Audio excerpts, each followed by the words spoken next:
ఇంటి పేరు చెప్పగానే సరిగమలు వరుస కట్టి ఒక దండగా మారి హారంగా వారి పాదపద్మాలకు చేరుకుంటాయి. ఆయనే అలుపెరగని సంగీత ప్రయాణికుడు ఘంటసాల మాస్టర్. వారికి 5గురు సంతానం. 4వ అమ్మాయి ఎవరంటే ఘంటసాల సుగుణ గారు.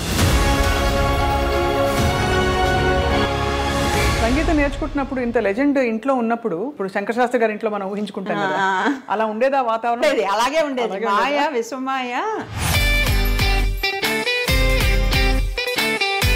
ఆ తర్వాత సురేఖ ఉంది కదా, చిరంజీవి గారి వైఫ్, తను కూడా వచ్చేది వీణ నేర్చుకోవడానికి. ఓహో, వీణ నేర్చుకున్నారా? నాకు వచ్చింది. సుశీలమ్మ ఒక మాట మొన్న ఇటీవల ఇంటర్వ్యూలోనే అన్నారు, ఘంటసాల మాస్టారి గొంతు లడ్డూ లాగా, గాడ్స్ గిఫ్ట్ అంతే, వన్ అండ్ ఓన్లీ. కానీ ఎల్లారేశ్వర్ గారితో పాడిన పాటలు వింటే అసలు ఏ పాట, ఒక పాట ఉదాహరణ ఇస్తారా? ఆకులు పొక్కలు ఇవ్వద్దు, ఆశలు నాలో రేపొద్దు, అందరి వయసుకి అల్లరే నేర్పించేసేవాళ్ళు. చెప్పక్కర్లేదు. ఆంధ్రాకి ఒక అదృష్టం అనమాట. ఏంటంటే అందరిది ఇప్పుడే సెంటినరీస్ అయ్యాయి వరస పెట్టి. రాజేశ్వరరావు గారిది, రామారావు గారిది, నాగేశ్వరరావు గారి, నాన్నగారిది. ఇంత మాధుర్యం నింపుకున్న ఘంటసాల గారు ఏమి ఇష్టపడి తినేవారు భోజనం? ఆయనకి ఫేవరెట్ వంకాయ కూర. వంకాయ కూర, వంకాయ వంటి. నాన్నగారిదంతా ఆదర్శ స్వభావాలు. ఒకసారి మనిషి ఎవరు అని నాకు తెలియదు కానీ ఆయనకి బయట వేసింది కానీ విసిరి. నాన్నగారు చూసి లోపలికి వచ్చి, నాది కూడా అక్కడే వేయి, లేదా ఆయనది లోపలే అని చెప్పారు సార్. ఘంటసాల గారు తెరపై కనిపించిన శేషశైలావాస శ్రీ వెంకటేశ ఆ పాట, పూర్వజన్మలో నేను కూడా ఏదో పుణ్యం చేసుకున్నాను వల్లే అక్కడ పుట్టాను నేను. వెళ్ళగానే అదృష్టం ఏంటంటే క్యూలు, స్పెషల్ దర్శనాలు ఇదేం కాదు. మెయిన్ వాకిల్ దగ్గర కారు ఆగేది. ఆ వెంకటేశ్వర స్వామి ఎదురుకుండా కూర్చుంది. ఎక్కడ తేడా వచ్చిందమ్మా ఆరోగ్యం? యాక్చువల్లీ గొంతుకి ఎవరో వచ్చి ఏదో మంది ఇచ్చారండి. అతను ఇచ్చి వెళ్ళాడు, పొద్దునే వచ్చి అప్పుడే ఒక డోసు వేసేసుకున్నాను. అమ్మ వద్దని చెప్తూనే ఉంది. సెకండ్ డోస్ మళ్ళీ మధ్యాహ్నం వేసుకోవాలనేసరికి వేసుకునేసరికి ఇక్కడ నుంచి అండి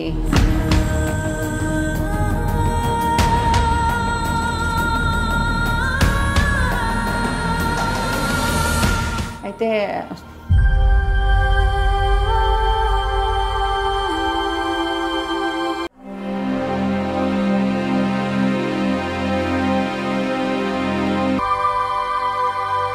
వెంటనే మా బాబాయ్ గారికి ఫోన్ చేసి, ఆ మందులు వేసుకోకు, పారేసాయి అని చెప్పేసి. ఈయనకి మాత్రం మొత్తం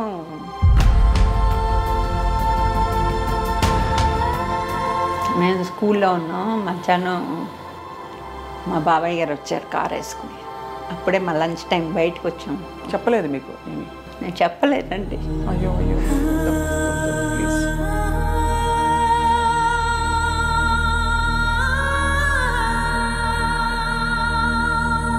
డార్క్ డే. కోట్ల మంది అభిమానులకి నువ్వు భూలోకానికి వెళ్ళి మానవ జన్మెత్తు అని శాపం ఇస్తారు. ఏంటి మనందరం కూడా అలా శాపగ్రస్తులు.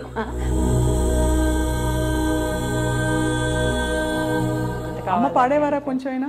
కాపురానికి వచ్చిన కొత్తలో మా నాయనమ్మ గారేమో మంగళహారతి పాడు అంటే పాడుతుంది. వస్తే నాన్నగారు వచ్చి బయట నుంచున్నారు. అని మా నాయనమ్మ గారు చూసి, ఏంట్రా బయట నుంచున్నా ఏంటి, లోపలికి రా అంటే, నేను లోపలికి వస్తే నేను కొడుతున్నాను అనుకుంటారు దాన్ని, అందుకని బయట నుంచున్నా.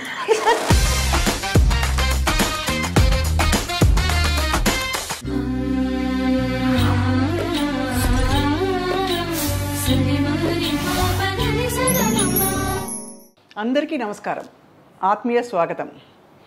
వారి ఇంటి పేరు చెప్పగానే సరిగమలు వరుస కట్టి ఒక దండగా మారి హారంగా వారి పాదపద్మాలకు చేరుకుంటాయి. ఆయనే అలుపెరగని సంగీత ప్రయాణికుడు. ఎంతకాలం గడిచినా కూడా హిట్ పాటలని, అద్భుతమైన సంగీతాన్ని మన మనసుల్లో అలా చొచ్చుకుపోయేలాగా మనకు అందించిన మహనీయులు ఘంటసాల మాస్టారు. వారి పూర్తి పేరు అందరికీ తెలుసుగా, ఘంటసాల వెంకటేశ్వరరావు గారు. మాస్టారు 50వ సంవత్సరంలో సినీ పరిశ్రమకు వచ్చి ఆ తర్వాత 74 వరకు దాదాపు 3000కు పైగా పాటలు పాడిన విషయం కూడా తెలుసు. దీంతో పాటు 100 సినిమాలకి సంగీత దర్శకత్వం నిర్వహించారు. అంతకుముందు ఏం చేశారో చాలామందికి తెలియదు. దేశభక్తుడిగా వారు దేశం కోసం జైలుకి కూడా వెళ్ళారు. అంతటి గొప్పవారి స్మృతులు తలుచుకోవడం అంటే మనందరికీ అదృష్టం. వారికి 5గురు సంతానం. అండ్ ఈ 5గురు అదృష్టవంతుల్లో ఘంటసాల సుగుణ గారు. సుగుణ గారిని పలకరించి ఘంటసాల మాస్టర్ జ్ఞాపకాల్లోకి వెళ్దాం కదా ఇవాళ. నమస్కారం సుగుణ గారు. నమస్తే. మాస్టర్ని చూసినట్టే ఉందన్న విషయం చాలామంది మిమ్మల్ని చూసి నుదుటి దగ్గర ఎస్పెషలీ కళ్ళు పోలిక అలా ఉట్టిపడుతోంది. మాకు అందరికీ ఇవి వచ్చేయండి ఇక్కడ దాకా. అది అవును, అందరికీ వచ్చాయా? అవును, రత్నకుమార్ గారిని కూడా అలా చూస్తే అనిపిస్తారు. అవును, అంటే ఆయన ఎలా మొదలు పెట్టాలో కూడా తెలియదండి. ఇవాళ పొద్దున్న ఎవరో ఫోన్ చేసి మనసున మనసై పాట తలుచుకుంటూ ఎంత గొప్ప పాట కదా అన్నారు. అంటే ఎన్ని తరాలు గడిచినా కూడా ఆ పాటలు ఇప్పటికీ అలా ఉన్నాయంటే మీకు ఏమనిపిస్తుంది ఒక కూతురుగా? అంటే మేము మిస్ చేయం నాన్నగారిని. చిన్న 13 ఏళ్ళప్పుడు నాన్నగారు పోయారు. అప్పటికి ఇంకా నాన్నగారు ఈ పేరు ప్రతిష్టలు వచ్చేవాళ్ళు. Every week almost every alternate day బస్సుల నిండా జనాలు వచ్చేవాళ్ళు తిరుపతి నుంచి. మా ఇంటి దగ్గర స్టార్ట్ అవుతుంది ఫస్ట్ మా ఇల్లు. మా ఇల్లు దాటిన 10 ఏళ్ళ తర్వాత ఎన్టీ రామారావు గారి ఇల్లు. అలా అందరూ వరుసగా ఉంటాయి. సో నాన్నగారిని చూడడానికి అందరూ వస్తారు, అంతమంది వస్తారు. అంటే మేము కిటికీలోని చూస్తూ ఉండేవాళ్ళం వాళ్ళందరినీ. నాన్నగారు వెళ్ళి అందరినీ పలకరించేవాళ్ళు. So we know that he's a celebrity. అందరూ అలాగే ఉంటారు అనుకునేవాళ్ళం. అంటే మామూలుగా ఉద్యోగాలు చేసుకునే వాళ్ళు అవన్నీ అవగాహన లేదు అప్పుడు. అందరూ ఇలాగే ఉంటారేమో అనుకునేవాళ్ళు. ఎందుకంటే స్కూల్లో కూడా మాకు ఇప్పుడు మీరు కొలీగ్స్ అందరు కలిసి ఒకే స్కూల్లో ఎలాగ చేర్పిస్తారు పిల్లల్ని, అలాగో వీళ్ళు మాట్లాడుకుని మమ్మల్ని అందరినీ ఒక స్కూల్కే పంపించేవాళ్ళు. ముక్కామల గారి పిల్లలు, పద్మనాభం గారి పిల్లలు, నాగభూషణం గారి పిల్లలు, ఇట్లాగా. సో స్కూల్లో కూడా అందరూ వాళ్ళే ఉండేవాళ్ళు. అలాగా గడిచింది అంత. సో సెలబ్రిటీ అని తెలుసు. బట్ పెళ్ళయి నేను అప్పుడే ఫస్ట్ టైం ఇల్లు వదిలి బయటికి రావడం, హైదరాబాద్ వచ్చాను. అందరూ అప్పుడు నాకు ఇంకా ఆయన గొప్పతనం ఇంకా తెలిసింది జనాల్లోకి వచ్చాక. అప్పటిదాకా పంజరంలోనే ఉన్నాను. కాబట్టి బయట అంత గొప్ప సెలబ్రిటీ అని మీకు తెలిసి, అంటే ఆయన వైభవం ఏంటో తెలిసిందా మీకు? ఆయన చూసారా? ఆయన ఎంత టీవీగా ఎంత డిమాండ్ ఉండేది వారి పాటకని చూసారు? అంతా చూశాను. తర్వాత మనకి నాన్నగారు రిహార్సల్స్ అన్నీ ఇంట్లోనే జరిగేవి. నాన్నగారు రిహార్సల్స్ కోసం అని చెప్పేసి ఫస్ట్ వాళ్ళు ఇల్లు కొన్నప్పుడు, అమ్మ వాళ్ళు ఇల్లు కొన్నప్పుడు చూడడానికి వెళ్ళినప్పుడు ఎవరో ఒక బ్రిటిష్ అతని దగ్గర కొన్నారట ఇల్లు. ఫస్ట్ హాల్ చూశారు. నాకు రిహార్సల్స్కి ఇది బాగుంటుంది ఇల్లు కొన్నాం అని చెప్పారట అమ్మతోటి. సో రిహార్సల్స్ అన్నీ ఇంట్లోనే జరిగేవి. రైటర్స్ వచ్చేవాళ్ళు, కవులు, సుశీల గారు, లీల గారు, జానకి గారు, ఎల్లారీశ్వరి గారు, వీళ్ళందరూ ఇంటికి వచ్చేవాళ్ళు. ఒక పాట ఉందంటే రికార్డింగ్ కనీసం 2 రిహార్సల్స్ అయ్యేవి ఇంట్లో. అంత క్వాలిటీ ఉందంటే అదే కారణం. Practice makes a man perfect కదా. ఆ రోజుల్లో అంతా సింగిల్ టేక్ లో అందరూ కలిసి పాడేవారు కదా అప్పుడు. అంటే ఇప్పుడు ఉన్నట్టు ట్రాక్ సిస్టమ్స్ ఫుల్ ఆర్కెస్ట్రా తోటి అయ్యేది రిహార్సల్స్. సో మాకు ముందరే ఆ పాటలన్నీ నోటికి వచ్చేసేవి. మీకే విని వచ్చేసేవి. మీ 5గురు అందరూ పాడేవారమ్మా? మేము యాక్చువల్లీ పెద్దన్నయ్య మ్యూజిక్లోనే విద్వాన్ చేశాడు. చిన్నన్నయ్య మీకు తెలుసు కదా రత్నకుమార్, తను వయలిన్ నేర్చుకున్నాడు. పెద్దన్నయ్య చాలా బాగా పాడతాడు, చిన్నన్నయ్య కూడా బాగా పాడతాడు. మా అక్కకేమో వీణ నేర్పించారు, నాకేమో సితార్ నేర్చుకోవాలని ఉండేది. నాకు సితార్ కావాలి నాకు సెప్టిక్ టాన్సిల్స్ ఉండేవమ్మా. సో ఎవ్రీ మంత్ ఆల్మోస్ట్ జ్వరం వచ్చేసి ఇలా. సో మా నాన్నగారు దీనికి పాడటం కష్టం, ఓకే ఇన్స్ట్రుమెంట్ నేర్పిద్దాం అని అంటే నాకు సితార్ కావాలని. అప్పుడు ఎవరో కేల్కర్ గారు అని ఒక ఆయన ఉన్నారు, ఆయన చాలా బాగా మంచి గురువు, ఆయన దగ్గర చేర్పిస్తాను అన్నారు. నెలలు గడిచిపోతున్నాయి. ఆయన తర్వాత ఆయన ఎక్కడో టౌన్ అని ఒక ఏరియా ఉంటుంది మెడ్రాస్లో, అక్కడ ఉంటారని తెలిసింది. తర్వాత నాన్నగారు ఎంక్వైరీ చేశారు, ఆయనకు సుస్థిగా ఉందని తెలిసింది. అప్పుడు ఏం చెప్పారంటే అప్పటిదాకా నువ్వు వీణ నేర్చుకో అక్కతో పాటు, తర్వాత నీకు సితార్ నేర్పిస్తాను అన్నారు. ఇప్పుడు సంగీతరావు గారే మా గురుగారు, ఆయన దగ్గరే నేర్చుకున్నాను. ఆయన దగ్గర నేను, మా అక్క, వాళ్ళ పిల్లలు మేమందరం కలిసి ఒకే ఇంట్లో ఉండేవాళ్ళం కదా. సో ఆయనే మా గురువు గారు, ఆయన దగ్గర నేర్చుకున్నాను. మా చెల్లెలకి గాత్రం, తను చాలా బాగుంటుంది దాని వాయిస్, గాత్రం. అంటే శాస్త్రీయ సంగీతం పాడేవారా ఎక్కువ, లేక డివోషనల్ సినిమా పాటలు అన్నీ అలవాటు చేసుకుని? కర్ణాటక మ్యూజికే. కానీ మా గురువుగారు ఏం చేసేవాళ్ళు, సంగీతరావు గారు మాకు వీణ మీద శ్రీరాముని చరితమును ఇవన్నీ కూడా క్లాస్ అయిపోయాక, అంటే క్లాసు బేసిక్గా కావాలి కదా, అది నేర్పిస్తూ అదంతా అయిపోయాక ఈ పాటలు వాయించి చెప్పేవాళ్ళు అనమాట. ఇలా వాయించండి అంటే నొటేషన్ చెప్తూ ఉంటే మేము వాయించేవాళ్ళం.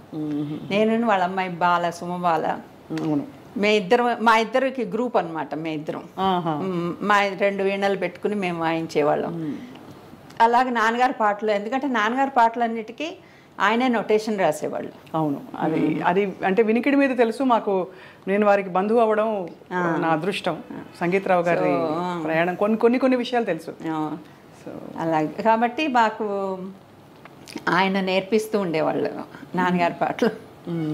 కనుపాప కరువైన కన్నులెందుకు అది వాయించేవాళ్ళు. అది అలా నేర్చుకుని గమకాలతో పాటు వీణ మీద బాగా వాయించవచ్చు కదా. అవునవును, చిన్న జిలుగులు బాగా పలుకుతాయి. చాలా బాగుంది. ఎప్పుడు మీరు ప్రొఫెషనల్గా సంగీతం మీరు ఎవరు అంటే అంత సీరియస్గా ఇందులోకి వెళ్ళాలి అనుకోలేదా, లేక అది జరగలేదంటారా? నాన్నగారికి యాక్చువల్గా ఏంటంటే ఆడపిల్లలు పెళ్లి చేసుకుని వాళ్ళు సెటిల్ అవ్వాలి, అసలు స్టేజ్ మీదకి వద్దనేవాళ్ళు. అవునా? ఒకసారి సత్యం గారింటి నుంచి, అంటే వాళ్ళు వెంపటి సత్యం గారు కూచిపూడి, అవునుగా, వాళ్ళు కూడా మా ఇంటికి దగ్గరే. ఆయన స్టార్ట్ చేసిన కొత్తలో వాళ్ళ మిస్సెస్ ఆవిడ ఆంటీ వచ్చి అమ్మని మీ అమ్మాయిని పంపించమన్నారు అని అంటే నాన్నగారు ఒప్పుకోలేదు, డ్యాన్స్ వద్దు అని చెప్పేశారు. అయ్యో. ఆ తర్వాత మళ్ళీ భలే తమ్ముడు, ఇది ఎన్టీఆర్ గారి సినిమా అనే దాంట్లో డ్యూయల్ రోల్ ఉంటుంది.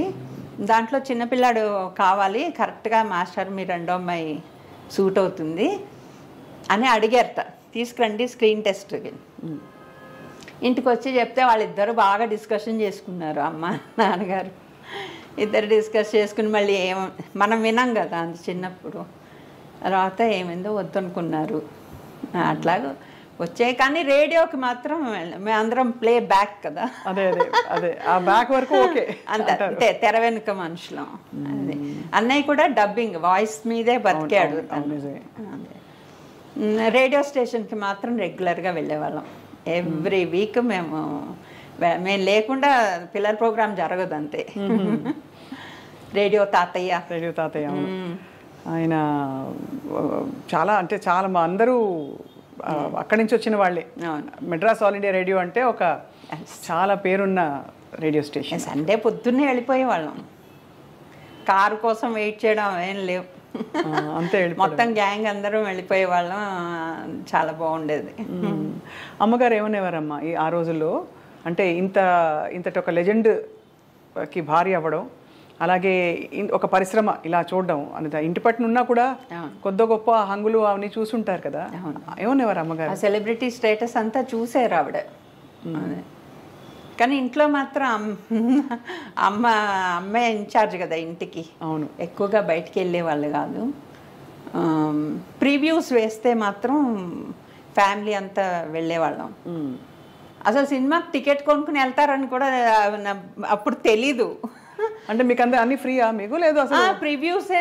నాన్నగారు అన్నిట్లో పాడేవాళ్ళు, అందులో వేసిన వాళ్ళందరికీ ప్రివ్యూ వేస్తారు. అందులోనూ రామారావు గారి ఫ్యామిలీ పెద్దది, మా ఇంట్లోనూ మేము 5గురం.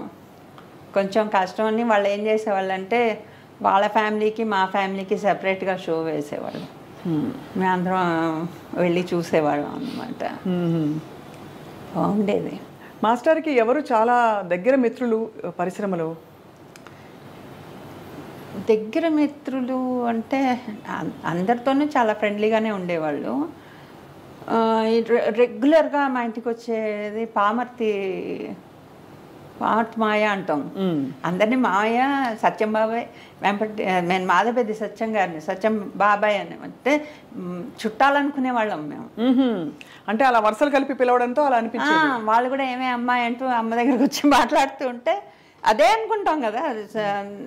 కొంచెం పెద్ద అయ్యాక కానీ వాళ్ళు వీఆర్ ఆల్ ఫ్రెండ్స్ అని తెలియదు నాకు. మాలతి చందూరు ఆవిడ మాలత్తయ్య అని పిలిచేవాళ్ళం. మాలత్తయ్య వాళ్ళ ఇంటికి ఎవ్రీ సండే వెళ్ళేవాళ్ళం. వాళ్ళ బీచ్ దగ్గర వాళ్ళ ఇల్లు. సో వాళ్ళ ఇంటికి వెళ్ళేవాళ్ళం. బీచ్కి వెళ్ళడం అన్నది మమ్మల్ని బీచ్లో దింపేసి వాళ్ళేమో మాలతి చంద్రు గారి ఇంటికి వెళ్ళి ఉండేవాళ్ళు కబుర్లు చెప్పుకుంటూ. మా చంద్రు గారు, అమ్మ, నాన్నగారు, వీళ్ళు. శారద గారిని మాలతి చంద్రు గారి సిస్టర్, ఒక ఎల్డర్ సిస్టర్. మేమంతా ఆడుకుని ఆ తర్వాత డ్రైవర్ మమ్మల్ని వాళ్ళ ఇంటి నిండా చేశాక అంతా పడిపోయేది. అట్లాగా గడిచేది. తర్వాత భానుమతి గారితో కూడా క్లోజ్. భానుమతి గారికి మా అమ్మగారు చాలా ఫ్రెండ్షిప్. వాళ్ళ ఇంట్లో ఆవిడ మా ఇంటికి వస్తూ ఉండేవాళ్ళు. వాళ్ళ ఇంట్లో ఆవిడ ఎక్కువ పూజలు పునస్కారాలు ఎక్కువ చేసేది. సో అన్నిటికీ వెళ్ళేవాళ్ళం. బొమ్మల కొలువు అంటే భానుమతి గారి ఇంట్లో చూసి తీరాల్సిందే అనమాట. అంత అందంగా పెట్టేవారు, చాలా బాగా పెట్టేవాళ్ళు. అది మొత్తం ఒక హాల్లో సగం పెట్టి, అంటే వాళ్ళ దగ్గర టెక్నీషియన్స్ కూడా ఉంటారు కదా. సో వాళ్ళతోటి రోడ్లు, లైటింగ్, పల్లెటూరు, అది ఎల్ఐసి బిల్డింగ్ మెడ్రాస్లో, అది అన్నీ రెప్లికాస్ ఉండేవి. చాలా బాగా చేసేవాళ్ళు ఆవిడ. సంగీతం నేర్చుకుంటున్నప్పుడు ఇంత లెజెండ్ ఇంట్లో ఉన్నప్పుడు సహజంగానే మనం ఒకసారి నాన్నగారికి వాయించి వినిపిద్దాం, ఆయన మెప్పు పొందుదాం, లేదు ఒకసారి పాట పాడి వినిపిద్దామని మీ అక్క చెల్లెళ్ళు, అన్నదమ్ములందరికీ ఉంటారు. అలా ఎప్పుడు అనిపించలేదండి. అదేంటో తెలియదు. నాన్నగారు వింటూనే ఉండేవాళ్ళు. ఏమన్నా బాగుంది, అద్భుతంగా అని ఇప్పుడు శంకరశాస్త్రి గారి ఇంట్లో మనం ఊహించుకుంటాం కదా, అలా ఉండేదా వాతావరణం? లేదు, చాలా అలాగే ఉండేది. మాయ, విశ్వమాయ కొంచెం కొంచెం అవన్నీ టచ్ చేసాడు. అవునా? అయితే పొద్దున్నే నిద్ర లేవగానే మేము 8 గంట 8:30కి అలా తయారయ్యేవాళ్ళం స్కూల్కి. సో 7 నుంచి అబౌట్ 8:15, 8:30 దాకా మ్యూజిక్తో దద్దరెళ్ళిపోయేది ఇల్లు. వెనకాతల అవుట్ హౌస్లో ఉండేవాళ్ళు సంగీతరావు గారు. పొద్దున్నే లేచి వెళ్ళిపోయేవాళ్ళం. వెళ్ళిపోయి అక్కడ వీణ వాయిస్తూ వాళ్ళ అమ్మాయి పద్మ పాట. అవును. తర్వాత మేము వీణ, మా చెల్లెల పాట, వీటితో హోరెత్తిగా ఉండేది. చాలా బాగుండేది. మార్నింగ్ 8:30 వరకు మ్యూజిక్. ఆ తర్వాత సురేఖ ఉంది కదా, చిరంజీవి గారి వైఫ్, తను కూడా వచ్చేది వీణ నేర్చుకోవడానికి. ఓహో, వీణ నేర్చుకున్నారా? వచ్చింది. తను కూడా వచ్చింది. అక్క వచ్చింది. శోభనాయుడు గారు మా ఎదురుకుండా ఉండేవాళ్ళు. ఎదురుకుండా ఇంట్లో ఆవిడ అప్పుడు డ్యాన్స్ నేర్చుకుంటూ ఉండేవాళ్ళు. అలాగా వచ్చి ఆ ఇల్లు చాలా గొప్ప ఇల్లు. ఇప్పుడు ఆ ఇంట్లో ఎవరన్నా ఉంటున్నారా? లేదండి, అది తీసేశారు. అది అబౌట్ 95, 96లో అది మొత్తం కమర్షియల్ అయిపోయింది ఏరియా. ఓహో. అసలు చుట్టుపక్కలంతా కమర్షియల్ అయిపోయింది. ఉండడానికి కష్టమైంది. ఇలాగే అక్కడ ఉండలేకపోయారు అనమాట. దాంతో ఇంకా ఇటు పక్క వాళ్ళు కూడా అమ్మేశారు.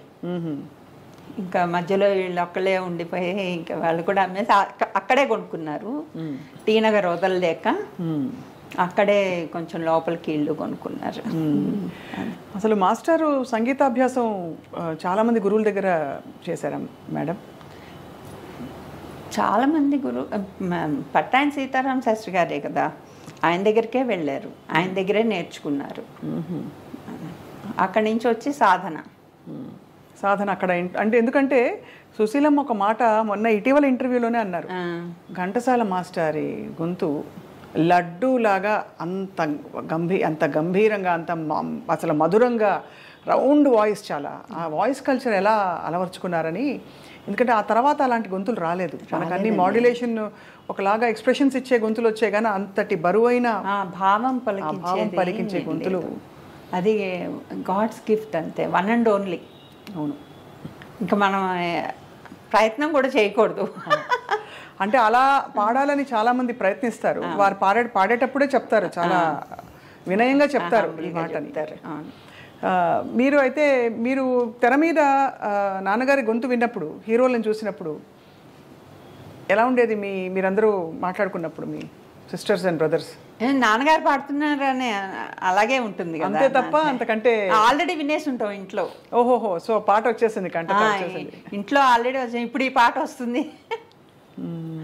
అది ఎలా ఉండేది ఘంటసాల మాస్టర్ వ్యక్తిత్వం? అంటే మాకు పాట ద్వారానే తెలుసు, మాకు విన్నవాళ్ళు చాలా మృదువుగా మాట్లాడతారు. బాలు గారు చెప్పారు 2-3 సందర్భాలు. చాలా ఇది ఆయన ఎప్పుడు వాయిస్ రేస్ చేసిగా నేను ఎరగను అసలు. మా అమ్మగారు ఇంత పని మీద అరిచేవాళ్ళు, తొందరగా రెడీ అవ్వండి అది ఇదని. మా అమ్మగారిని రాజీ అని పిలిచేవాళ్ళు, ఎందుకో తెలియదు నాకు. అమ్మ పేరు సావిత్రి. అవును, సావిత్రి గారు. కానీ రాజీ అనే పిలిచేవాళ్ళు. అది ఎందుకు అలా పిలుస్తున్నారని అడిగేంత వయసు లేదు అప్పుడు. తర్వాత అడిగాం అమ్మని, అమ్మ రాజీ ఏంటంటే ఏమో అలా పిలిచారు అని. మమ్మల్ని కేకలేస్తుంటే ఎందుకు కేకలేస్తావు, వాళ్ళని అరవద్దు అనేవాళ్ళు. చాలా ఎప్పుడు చాలా సున్నితంగా ఉండేవారు. ఆ రోజుల్లో బాగా పెద్ద పెద్ద విద్వాంసులు బడే గులాం అలీ ఖాన్ గారా? బడే గులాం అలీ ఖాన్ గారు అంటే అప్పటికి మేము పుట్టలేదు. ఆయన వచ్చి ఆయనకి ఎవరు ఇది ఇవ్వలేదు, షెల్టర్ ఇవ్వలేదు. ఆయన బృందం షెల్టర్ ఇవ్వకపోతే నాన్నగారి ఇంటికి తీసుకొచ్చారట. అప్పటికి ఇల్లు కొనేసారు. ఆ ఇంట్లో మేడ మీద వాళ్ళని ఉండమని చెప్పి అని ఇంట్లో భోజనాలు వంటలన్నీ మొత్తం అమ్మని కదిపించామంటే ఇదే చెప్తుంది. ఇప్పుడు మాట్లాడే పరిస్థితిలో లేరు అమ్మ, కానీ అవన్నీ విన్నాం, చాలాసార్లు విన్నాం.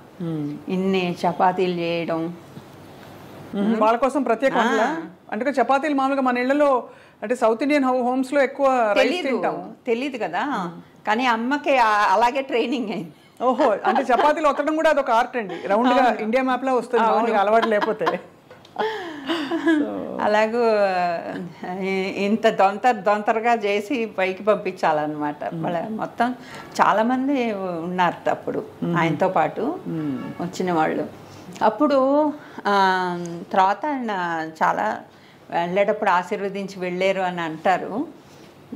అయితే ఆయన చెప్పేటంటే ఒక చిన్న స్టోరీ ఇది, మరి నాకు పూర్తిగా తెలీదు. అమ్మ ఒకసారి చెప్పింది, అక్కడ పాకిస్తాన్ సైడ్ ఎక్కడో ఆయన ఉండే దగ్గర వెనకాతల ఒక చెట్టు ఉండేదిట, సరస్వతి వృక్షం అని ఏదో అనేవాళ్ళట దాన్ని. నాన్నగారు నేను వచ్చి ఒకసారి నువ్వు దాని కింద కూర్చుని పాడు, ఆవిడ బ్లెస్సింగ్స్ ఉంటాయి, సరస్వతీదేవి నిన్ను ఇది చేస్తుందని చెప్పారట. ఆయన ఇన్వైట్ చేశారు నాన్నగారిని. కానీ నాన్నగారు ఎప్పుడు వెళ్ళలేదు. But this is something I remember about బడే గులాం అలీ ఖాన్. ఆయన మరి నాన్నగారి పాట విన్నప్పుడు ఆయనకి నాన్నగారి పాట ఆయన కూడా చాలా ఎంజాయ్ చేశారు నాన్నగారు. అందుకనే ఆయన పిలిచారు అక్కడికి. ఆ సరస్వతీదేవి దేని కింద నువ్వు కూర్చుని ఒకసారి పాడాలి అని చెప్పేసి, అది ఎన్ని జన్మలు ఎత్తినా నీకు ఆ కంఠం ఉండిపోతుంది, ఆ చెట్టు పవర్ అది, రమ్మన్నారట. ఇంత సంగీతం తెలిసిన నాన్నగారు ఘంటసాల వెంకటేశ్వరరావు గారు ఎప్పుడైనా అంటే కచేరీలు చేయడం, శాస్త్రీయ కచేరీలు చేయడం ఆనవాయితీ ఉండేదా ఆ రోజు? అది ఒకటి అంటే రాగాలాపన, మనోధర్మ సంగీతంతో ఆయనకి కొన్ని పాటలు పాడితే కొంచెం ఫీల్ అయ్యే వాళ్ళు ఇంటికి వచ్చి, ఇలాంటి పాటలు పాడాల్సి వస్తుంది అని. ఓహో, అంటే కొంచెం మాస్ పాటలా సాహిత్యాలు అవి, కానీ అన్నిటికీ అంత జస్టిస్ చేయడం అది తర్వాత. కానీ ఏంటంటే కర్ణాటక ప్రాక్టీస్ చేస్తే గొంతు బేస్ వచ్చేస్తుంది. లీల గారికి చెప్పేవాళ్ళు, నేనే విన్నాను చాలాసార్లు. కర్ణాటక కచేరీలు చేసేవాళ్ళు ఆవిడ, నువ్వు చెయ్యొద్దు, బేస్ ఎక్కువైపోతుంది, లలిత సంగీతానికి పనికిరాదు, సినిమా మ్యూజిక్కి పనికిరాదు, నువ్వు ఎక్కువగా కర్ణాటక ప్రాక్టీస్ చేయకు అని చెప్పడం నేను విన్నాను. కానీ ఆవిడ ఎక్కువగా కర్ణాటక కచేరీలు చేసేవాళ్ళు. మా అన్నయ్య కూడా వెళ్ళేవాడు ఆవిడతో పాటు.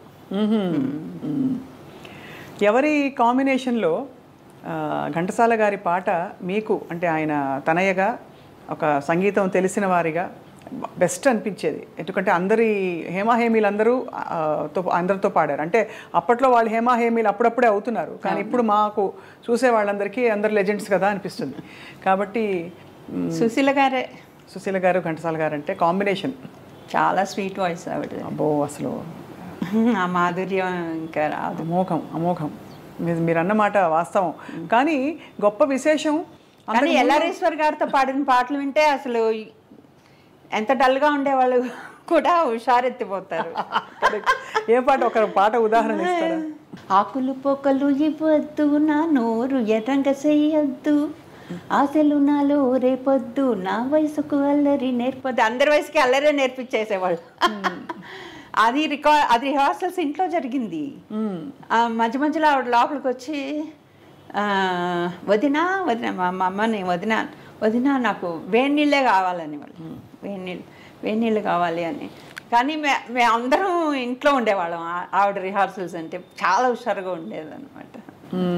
Janaki garu, she is a family friend. Janaki గారును వాళ్ళ హస్బెండ్ రాము అని ఉండేవాళ్ళు. వాళ్ళిద్దరూ అన్ని రికార్డింగ్లు అన్నీ పూర్తి అయిపోయాక ఆవిడవి, అంటే నాన్నగారు పోయాక వచ్చి అమ్మ దగ్గర ఎంత రాత్రి అయినా సరే వచ్చి అమ్మ దగ్గర ఒక గంట సేపు స్పెండ్ చేసి వెళ్ళేవాళ్ళు.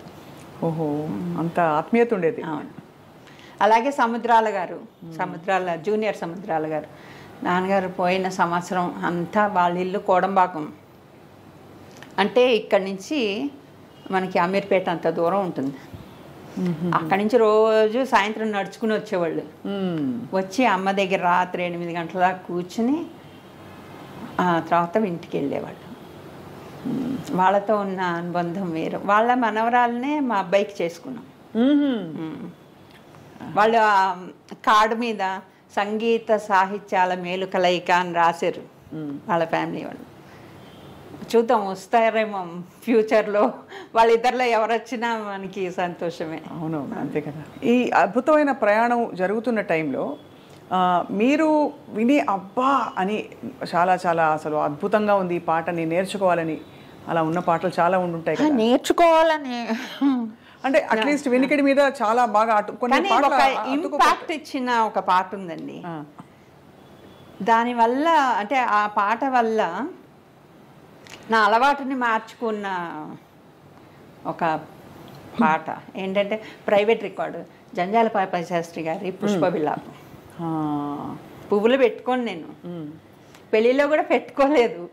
మా వాళ్ళు వచ్చేసి ఇదేంటిది పెళ్లి కూతురికి పూలు జడేయకుండా ఓ కట్టేసేసి వేసారు. నేను మనసులో సారీ అని చెప్పుకుంటున్నా వాటికి. అదే నిజంగా ఆ పాట అంటే పూలు దారాలతో గొంతు కురి బిగించి, అంటే అయ్యో బాబోయ్ చంపేస్తున్నాం వాటిని. గుండెలో నుండి సూదులు గుచ్చి కూర్చి ఇంత చెయ్యాలా మనం, వాటిని అందమును హత్య చేసేది హంతకుండా అని రాశారు ఆయన. అందుకే ఆయనకి ఆ బిరుదు సార్థకమైంది, కరుణశ్రీ. అవును, అంత కరుణలో ఉలికించారు ఆ కవిత్వంలో. కుంతి కుమారి, కుంతి విలాపం.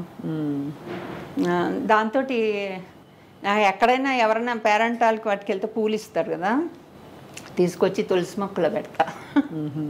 పూజలకి పువ్వులు పెట్టాలి దేవుడికి అంటారు. మనసులో చాలా బాధగా ఉంటుంది. ఆ టైంకి వాళ్ళు పెట్టేసి సరే దేవుడి దగ్గరికే చేరుస్తున్నాం కదా అని మళ్ళీ మర్నాడు పొద్దున్నే తీసి అవన్నీ మొక్కలో పెడతాను. అంటే తల్లి ఒడిలో.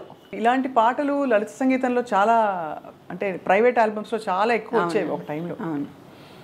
సో ఆ తర్వాత రాజేశ్వరరావు గారి పాటలు అయ్యో అసలు చెప్పక్కర్లేదు. వీళ్ళందరూ ఏంటంటే అది స్వర్ణయుగం. అది మనకి ఒక అదృష్టం, మన ఆంధ్రాకి ఒక అదృష్టం అనమాట. ఏంటంటే అందరిది చూడండి, అందరిది ఇప్పుడే సెంటినరీస్ అయ్యాయి. అవును, వరస పెట్టి రాజేశ్వరరావు గారిది, రామారావు గారిది, నాగేశ్వరరావు గారిది, నాన్నగారిది.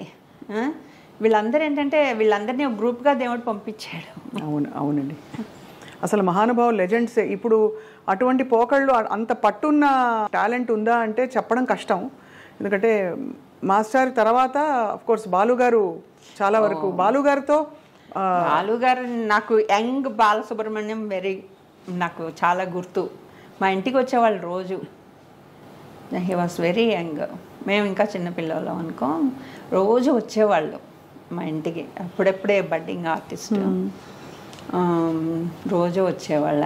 ఆయన చంద్రమోహన్ గారు కూడా వచ్చేవాళ్ళు. మేము ఆడుకుంటుంటే మాతో పాటుగా కలిసి ఆడుకునేవాళ్ళు ఆయన కూడా. బాలసుబ్రహ్మణ్యంతో వచ్చి మరి అక్కడ కూర్చుని మాట్లాడి, హీ మస్ట్ బి 20s ఉండేవాళ్ళు అనుకుంటా. ఆ పాట పాడారు కదా మర్యాద రామన్లో, ఏది బాలుగారి ఫస్ట్ పాట. ఆ తర్వాత ప్రతి రాత్రి వసంత రాత్రి తర్వాత కదా మా మాస్టర్ ఏకవీరలో. ఇద్దరు యూనిక్ గా ఉంది.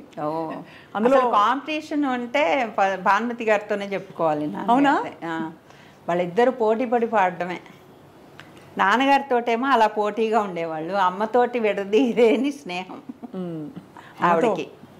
భానుమతి గారిది ఏడతానున్నాడు బావా, అసలు ఏం పాట! ఇద్దరు గగన సీమలలోన అనంగానే అసలు ఎక్కడ లేని ఒక పొంగుకొచ్చేస్తుంది. ఈవిడ కూడా జిలుగులు మేడం అమ్మ భానుమతమ్మ గారు, మమతలెరిగిన మేఘమాల, బుజ్జి బుజ్జివన్నీ. ఆవిడ అసలు యునిక్. అలాంటి వాళ్ళు ఎవరు ఇంక మళ్ళీ రారు. అవును. వాళ్ళ ఇంటికి ఎప్పుడు వెళ్ళేవాళ్ళం, బాగుండేది. కానీ మీరు నాటకాలకి, రేడియో నాటకాలకి పరిమితం అవ్వడం మాత్రమే కొంచెం అప్పుడప్పుడు అయ్యో అనిపిస్తుంది. మంచి పాట, సంగీతం మీరు వీణ అంత నేర్చుకున్నారు. నేర్చుకున్నాను, ఇంకా అక్కడితో అయింది. కానీ నాకేంటో నిజంగా అంటే డ్రామాలు కూడా ఈజీగా ఉండేది.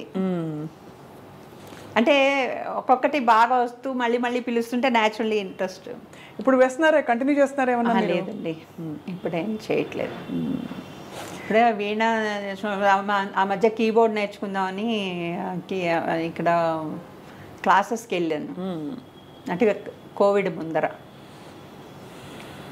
అది అనుకుంటే ఆ మాస్టర్ ఏం చెప్పేవాడంటే నొటేషన్స్ చూసి వాయించాలి. బుక్ వాయిస్తుంటే అది కష్టంగా ఉండేదన్నమాట. వాళ్ళ లండన్ స్కూల్ కదా అది. అయితే ఆయన ఏం చేసేవాళ్ళు, ఆయన వాయించి చూపించి, ఇప్పుడు మీరు వాయించండి అంటే, మీరు ఇంకొకసారి వాయించండి అంటే, అమ్మో నేను వాయించండి, నా ఇది చూసి మీరు వాయించేస్తారు, నొటేషన్ చూసి మీరు వాయించాలని. నొటేషన్ చూసి వాయించండి, మీరు ఇంకోసారి వాయించండి అంటే మీరు పట్టేస్తారు మేడం, నేను అలా చేయను అని. అంటే నాకు అలా వచ్చేసేది. ఏదో ఇప్పుడు కొత్త పాటలు ఉన్నాయి కదా, ఏం పాటలు ఇప్పుడు బాగా మహేష్ బాబు సాంగ్స్ ఇవన్నీ అవన్నీ కూడా వాయించేసేదాన్ని కీబోర్డ్ మీద. సో అయితే మీకు ఈ ప్రావీణ్యం ఉంది బాగా మీకు, అంటే సంగీత పరికరాలు చేస్తుంది. ఆయన ట్రైనింగ్ కదా సంగీతరావు గారు. ఇంత మాధుర్యం నింపుకున్న ఘంటసాల గారు ఏమి ఇష్టపడి తినేవారు భోజనం? ఆయనకి ఫేవరెట్ వంకాయ కూర. వంకాయ వంటి ఏమిటది కూర, ఇంకా శంకరుడు వంటి దేవుడు, పంకజము వంటి భార్యయు ఏదో నాన్నగారికి వంకాయ కూర, పచ్చి పులుసు అవి ఇష్టం. కింద కూర్చొని తినేవాళ్ళు. ఒకసారి అంటే అమ్మ వచ్చి చాలా స్తోత్రీయ కుటుంబం నుంచి వచ్చింది, అంటే మడి ఆచారం. మా తాతయ్య గారు అంత ఇదిగా ఉండేవాళ్ళు. పెద్ద పులివర అనే గ్రామం. నాన్నగారిదంతా ఆదర్శ స్వభావాలు. ఒకసారి నాకు మనిషి ఎవరు అని నాకు తెలియదు, కానీ ఎవరో తీసుకొస్తే వాళ్ళు వీళ్ళు కాదని, అది ఏం చేయాలో తెలియక అమ్మకి లోపలికి తీసుకొచ్చి భోజనం పెడితే ఏమన్నా పాపాలు వస్తాయేమో అలాంటి ఒక కుటుంబం నుంచి వచ్చింది కదా. ఆయనకి బయట వేసింది కానీ మిస్త్రీ. నాన్నగారు చూసి లోపలికి వచ్చి, అక్కడ ఎందుకు వేసావు అంటే, మన వాళ్ళు అంటే నాది కూడా అక్కడే వేయి, లేదా ఆయనది లోపలే అని చెప్పారట. అంటే ఒకటే ఆయనకు తెలిసిన ఒకటే గాయకులం, అంతే అంతే. మీరు అన్నారు కదా గులాం అలీ ఖాన్ గారు కూడా ఆహార వ్యవహారాలైనా చాలా భిన్నంగా ఉంటాయి కదా. అంటే అంతటి ఆదరణ, అంత ప్రేమ, అభిమానం ఉంటేనే కదా వాళ్ళ మీద. సో కళాకారులు అంటే అంత గొప్ప గౌరవం కదా. బాగా పాడేవాళ్ళని చూసి ఏమనేవారు మాస్టారు? ఎంత బాగా పాడుతున్నారు, అద్భుతంగా పాడాడు, అందరినీ మెచ్చుకునేవాళ్ళు, అందరినీ మెచ్చుకునేవాళ్ళు. కొంతమంది ఫ్యాన్స్ ఇంటికి వచ్చి పాటలు పాడుతూ ఉండేవాళ్ళు. పాడుతుంటే ఒకవేళ వాళ్ళు సరిగ్గా అందరికీ అంత సాధన చేసేది రాదు కదా, బాగా పాడేనైనా ఇంకొంచెం ప్రాక్టీస్ చేస్తే బాగుంటుంది అలా చెప్పి పంపించేవారు.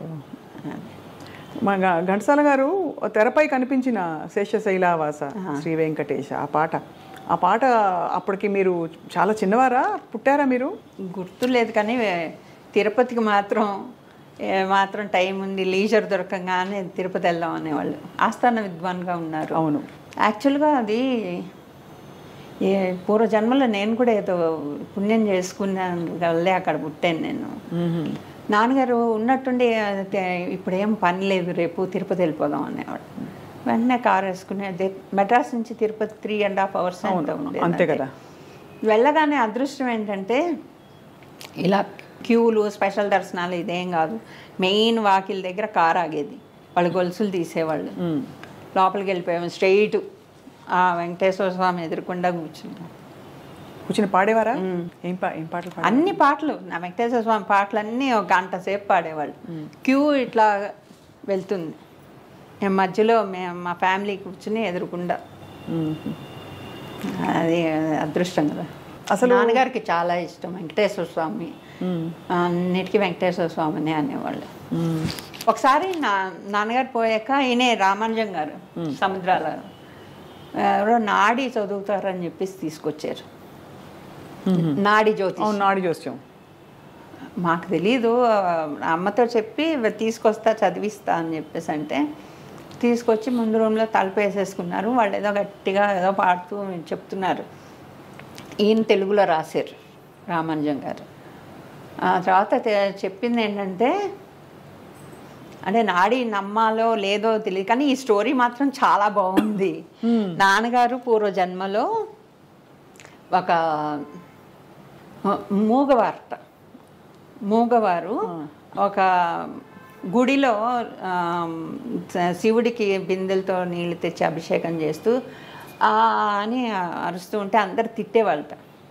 ఏమిటా గొంతేసుకుని అలా అరుస్తున్నావు అని తిడుతూ ఉండేవాళ్ళట. ఈయనకేమో పాడాలని అలా ఉండేది. అమ్మ ఏమో ఆయనకి ఈ జన్మలో లాగానే మేనత్త కూతురు అలా ఏదో ఉంది. అయితే అమ్మ నీళ్లు తీసుకొచ్చేదిట, పోసేవాళ్ళు, ఇలాగైంది. అందువల్లే ఆయనకి ఈ జన్మలో ఆయన శివుడి దీంతో ఆయనకి ఆ కంఠం వచ్చింది అని చెప్పారు నాడిలో. గొప్పగా ఉంది వినడానికి. చాలా నాడి అంటే చాలా వరకు చాలా మందికి ప్రూవ్ అయినవి చూసాం. అంటే నేను కూడా ఒకసారి ట్రై చేశాను నాడి జోస్యం. వెళ్ళి వాళ్ళు టపటపా చెప్పేస్తా, ఎలా చెప్తారో తెలియదు కానీ మొత్తానికి ఏదో చాలా వరకు ఇన్ఫర్మేషన్ ఇస్తారు. దాంట్లో నాన్నగారి గురించి చెప్పినది ఏమన్నా చెప్పారా? మళ్ళీ ఇప్పుడు ఘంటసాల మాస్టారు అదే ఇంతవరకే తెలుసు. ఇంతవరకే బుక్కులో రాశారు రామానుజం గారు. అమ్మ దగ్గర ఉండాలి బుక్, ఎక్కడుందో తెలీదు, అడగాలి. నాకు ఇప్పుడు సడన్గా గుర్తొచ్చింది, ఈసారి అడుగుతాను. అది ఎందుకంటే అది చాలా పెద్ద ప్రశ్న. ఇంట్లో పిల్లలు ఎవరికి వచ్చిందమ్మా ఘంటసాల గారి పాట? అంటే పిల్లలంటే మీ తర్వాత తరం వాళ్ళకి. మా తర్వాత తరం వాళ్ళంటే మా రతన్ కూతురు, తను డబ్బింగ్ ఆర్టిస్టే, తను డబ్బింగ్ చెప్తుంది. డబ్బింగ్ వరకే ఉంది అందరికీ. కానీ మ్యూజిక్ మా పెద్ద అబ్బాయి వోకల్ నేర్పించాను. తర్వాత కొన్ని రోజులు అయ్యాక వాయిస్ మారుతుంది కదా మగ పిల్లలకి, అప్పుడు నా గొంతు మారిపోతుంది, నేను పాడను అని, నేను వైలన్ నేర్చుకుంటాను అన్నాడు. సరే అని వైలన్ నేర్పించాను. ఆ తర్వాత ఇంకా ఇంటర్మీడియట్ అవన్నీ వచ్చేసరికి చదువుల్లో పడిపోయాడు. అలా మ్యూజిక్ మా చిన్నవాడు కూడా పాడతాడు, కరోకే సిస్టమ్ తీసుకుని ఇంకా పాడుతూ ఉంటాడు. ఉంది ఫ్యామిలీలో, జీన్స్లో. మా చెల్లెలు కూతురు తను డ్యాన్స్ చేస్తుంది, కూచిపూడి నేర్చుకుంది, ఆస్ట్రేలియాలో ఉంటుంది, డాక్టర్ తను డ్యాన్స్ అక్కడ స్టేట్ ప్రోగ్రామ్స్ కూడా ఇచ్చింది. అట్లా ఆర్ట్ నడుస్తోంది జీన్స్లో. అవును, ఎక్కడ పోతుంది అంటే అంత సంగీతం ఉన్న కుటుంబం, అసలు పొద్దున్న లేవడమే ప్రాక్టీసులతో నిద్రలేచిన కుటుంబము. కానీ అనిపిస్తుంది, ఇది బాలుగారు కూడా 2-3 సందర్భాల్లో అన్నారు, ఇంకా మాస్టర్ ఉండి పాడవలసింది చాలా పాటలని. సో ఆయన ఎక్కడ తేడా వచ్చిందమ్మా ఆరోగ్యం మేడం? ఆరోగ్యం ఫస్ట్ నుంచి కూడా నాన్నగారికి నాకు తెలిసినప్పటి నుంచి, నాకు ఊహ తెలిసినప్పటి నుంచి నాన్నగారికి ఎర్లీగానే షుగర్ సెట్ ఇన్ అయింది, డయాబెటిక్, తర్వాత బీపీ, తర్వాత కొలెస్ట్రాల్ ఇంకా సంబంధించి. తర్వాత ఇక్కడికి వచ్చినప్పుడు 70లోనో ఎప్పుడో ఇక్కడ రవీంద్ర భారతిలో ప్రోగ్రామ్ ఇస్తున్నప్పుడు హార్ట్ అటాక్ వచ్చిందని చెప్పారు. అప్పుడు ఉస్మానియాలో జాయిన్ చేశారు. వెంటనే జాయిన్ చేస్తే కొంచెం జాగ్రత్తగా మాకు చెప్పాల, అమ్మకి అలా చెప్పకుండా పిల్లల్ని ఇక్కడ హాస్పిటల్లో కొంచెం బాగాలేదు, నువ్వు పిల్లలకి సెలవులు ఇచ్చాక తీసుకుని రా అన్నాను. అప్పుడు మేము ఇక్కడికి వచ్చాక అందరం కలిసి వెళ్ళిపోయాం. అప్పుడే ఒక అటాక్ వచ్చింది. ఆ తర్వాత జాగ్రత్తగా ఉండమన్నారు డాక్టర్స్ అని ఏదో వీళ్ళు అవి రాస్తుంటే, ఎందుకండి అని అమ్మ అడిగితే, కాదు డాక్టర్స్ చెప్పారు జాగ్రత్తగా ఉండాలని, అందుకని అని చెప్పారు. అమ్మకి ఎంత కష్టం అండి ఆ టైంలో. తర్వాత అంతే 74లోనే కదా సెకండ్ అటాక్.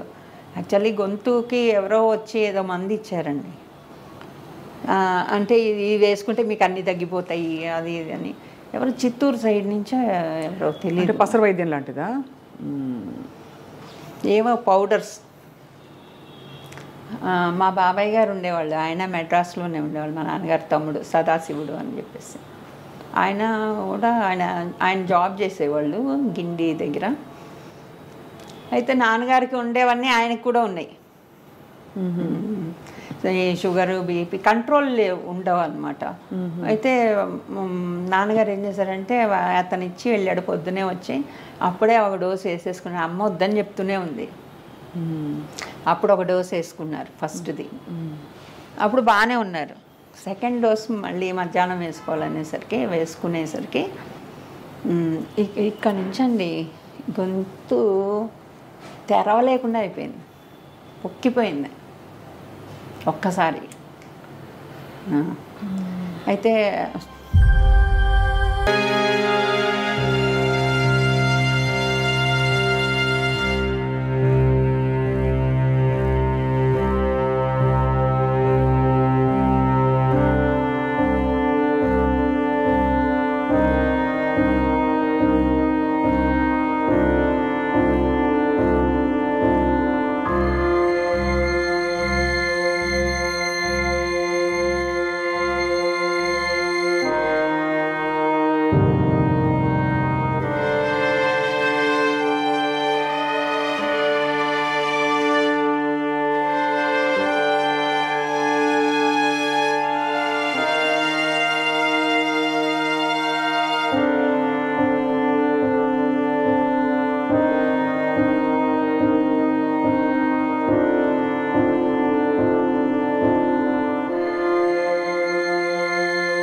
బాబాయ్ గారు వచ్చారు కారు వేసుకుని. అప్పుడే మా లంచ్ టైం బయటకు వచ్చాం. వచ్చేసరికి కారు ఎక్కండి అంటే ఏదో అనుమానం అనిపించింది. ఇంగ్లీష్ వాళ్ళు పక్క రూమ్, ఇక్కడ వీళ్ళ జైలు ఉంటే పక్క రూములో కొరడా దెబ్బలు వీళ్ళకి. ఒక్కొక్కరిని తీసుకెళ్ళి ఇక్కడ ఒకడు కూర్చుంటాట కొరడా దెబ్బలు కొట్టడానికి. అవతల రూమ్లో అతను ఏదో 15 20 ఎంతో ఉంటాయి. ఆ ఒక్కొక్క చెల్లు అనిపించినప్పుడు వీళ్ళు అరుస్తారు కదా, అతను లెక్క రాసుకునేమాట పక్కన. వాడి డ్యూటీ అది. బ్రిటిష్ వాళ్ళు అదే 15 మందికి అంత ఒక్కటే సెల్లు. అక్కడే ఆయన హెల్త్ పాడైందేమో అనుకుంటాను నేను.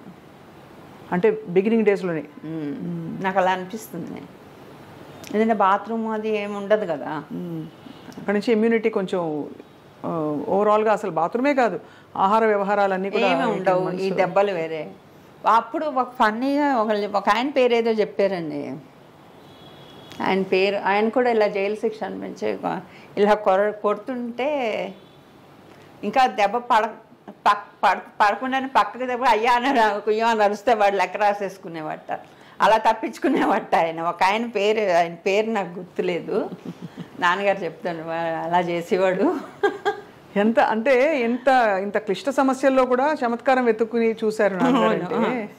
వాళ్ళు అందులోనే ఉండాలి కదా, అక్కడ శిక్ష అనుభవించాలి. అలాగే తర్వాత నెహ్రూ గారు పోయినప్పుడు సాయంత్రం వేళ ఇప్పుడు ఫోన్ అది రేడియోలో అంతా చెప్పారు. చెప్పగానే అప్పుడు చాలా బాధపడ్డారు నాన్నగారు. బాధపడమే కాకుండా నాకు బాగా గుర్తు, ఆ వెనకాతల బావి ఉండేది. నాన్నగారు తెలియగానే బయట ఎక్కడ ఉన్నారు వచ్చేసారు, వెనక బావి దగ్గరికి వెళ్ళి స్నానం చేసి లోపలికి వచ్చారు. ఆత్మీయులు పోతే చేస్తారు అట్లా, అంత దేశభక్తి. అంటే చాలా ఆత్మీయులు అనమాట. అయితే నెహ్రూ గారితో కలిసారా మహానుభావులందరినీ? ఈ మూమెంట్లో కలిసి ఉంటారు కదా, గాంధీ గారిని, నెహ్రూ గారిని, అందరినీ.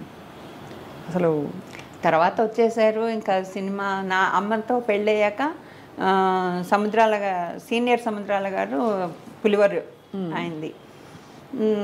ఇలా రత్తయ్య, మా తాతగారి పేరు రత్తయ్య శాస్త్రి. అయితే వాళ్ళ అల్లుడు పాడతాట అంటే ఒకసారి పాడమని చెప్పేసి పిలిచారట. వెళ్ళి పాడితే నువ్వు ఇక్కడ కాదు, నువ్వు మెడ్రాస్ రా, నీకు అక్కడైతే సినిమాల్లో ఇది ఇస్తాను, నేను చూసుకుంటాను రమ్మంటే అప్పుడు ఆయన బయలుదేరి మెడ్రాస్ వెళ్ళి వాళ్ళ ఇంట్లోనే ఉన్నారు. ఆ తర్వాత కష్టాలు పడ్డారు. ఎవరికి కూడా కష్టపడకుండా ఒకేసారి పేరు రాదుగా, ఉండడానికి చోటు లేక అవన్నీ ఆ పానగల్ పార్క్లో పడుకుని, ఇక్కడ లేపితే ఆ బెంచ్ మీద పడుకుని, అక్కడ లేపితే ఇక్కడ పడుకుని అవన్నీ చూసారు. అయితే అంటే చూసి తర్వాత బ్రేక్ వచ్చింది. తర్వాత రూమ్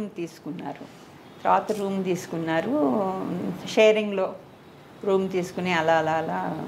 కానీ అంత లెజెండరీ సింగర్గా ఆ టైంలో వెలిగిన టైంలో కుటుంబం కోసం బాగా సంపాదించగలిగారా?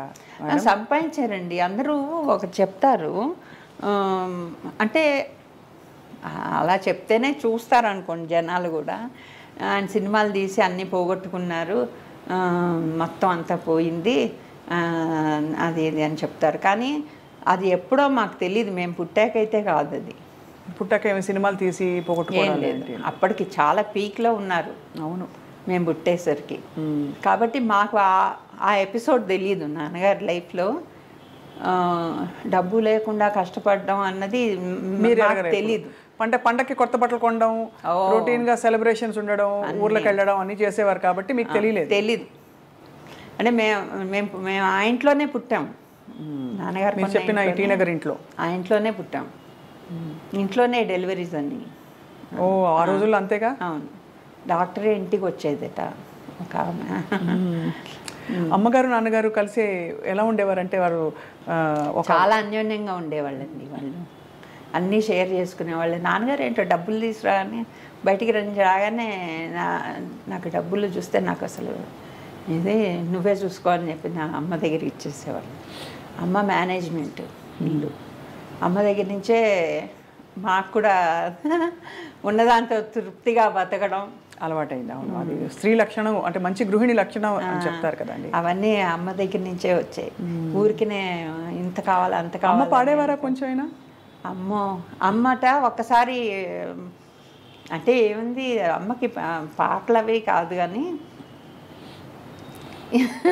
కాపురానికి వచ్చిన కొత్తల్లో వరలక్ష్మి వ్రతం ఏదో అవుతుంటే మా నాయనమ్మ గారేమో మంగళహారతి పాడు అంటే మంగళహారతులు పాడతారు కదా పల్లెటూళ్ళలో. వస్తే నాన్నగారు వచ్చి బయట నుంచున్నారట. అంటే మా నాయనమ్మ గారు చూసి ఏంట్రా బయట నుంచున్నా ఏంటి, లోపలికి రా అంటే కాదే నేను లోపలికి వస్తే నేను కొడుతున్నాను అనుకుంటారు దాన్ని, అందుకని బయట నుంచున్నా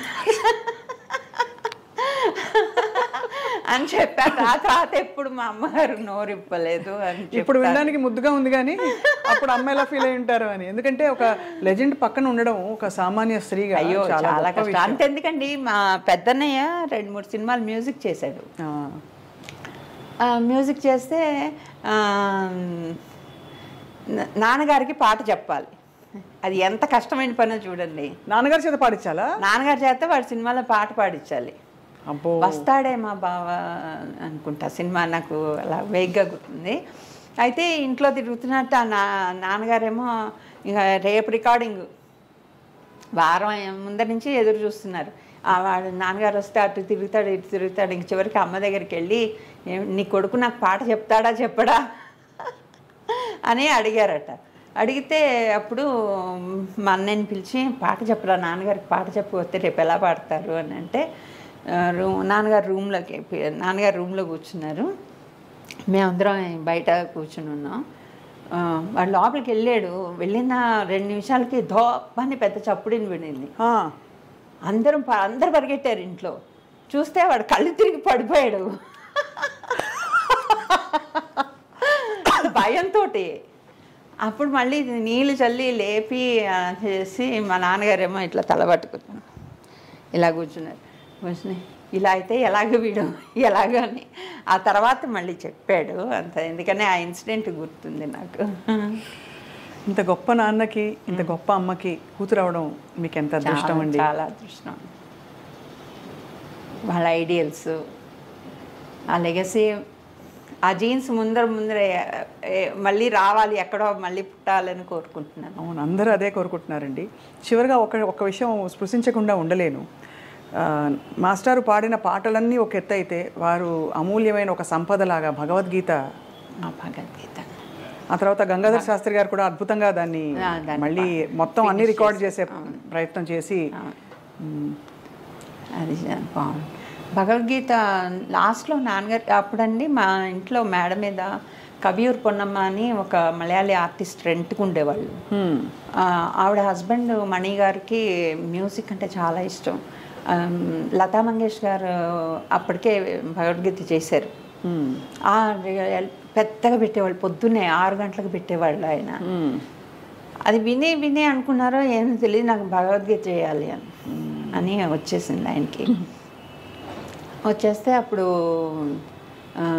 దాని మీద వర్క్ చేయడం మొదలెట్టారు. మాకు స్కూల్లో వచ్చి మోరల్ ఇన్స్ట్రక్షన్ క్లాస్ అని ఒకటి ఉండేది. దాంట్లో మాకు భగవద్గీత చెప్పేవాళ్ళు. పద్మనాభ స్వామి గారని మాకు సార్ అనమాట. ఆయన మాకు భగవద్గీత నేర్పించేవాళ్ళు. మేము ఇంట్లో కూడా చెప్తుంటే మమ్మల్ని పిలిచి అవి చదవమనేవాళ్ళు నాన్నగారు, ఎలా చెప్తున్నాము అని. అది విని తర్వాత వాళ్ళ ఇంటికి వెళ్ళారు, మా సార్ ఇంటికి వెళ్ళి ఆయన దగ్గర మొత్తానికి భగవద్గీత కంప్లీట్ చేశారు. కానీ అది రిలీజ్ అయ్యే టైంకి నాన్నగారు లేరు. నాన్నగారు పోయిన 1 మంత్కో 2 మంత్స్కో రిలీజ్ చేశారనుకుంటా విజయవాడలో. అది లవకుశ. అబ్బో, అసలు సంగీత దర్శకత్వం మనం మాట్లాడనే లేదు. లవకుశ సినిమా నాకు, భగవద్గీత ఒక ఎత్తు అయితే లవకుశ సినిమానే ఒక ఎత్తు నాకు.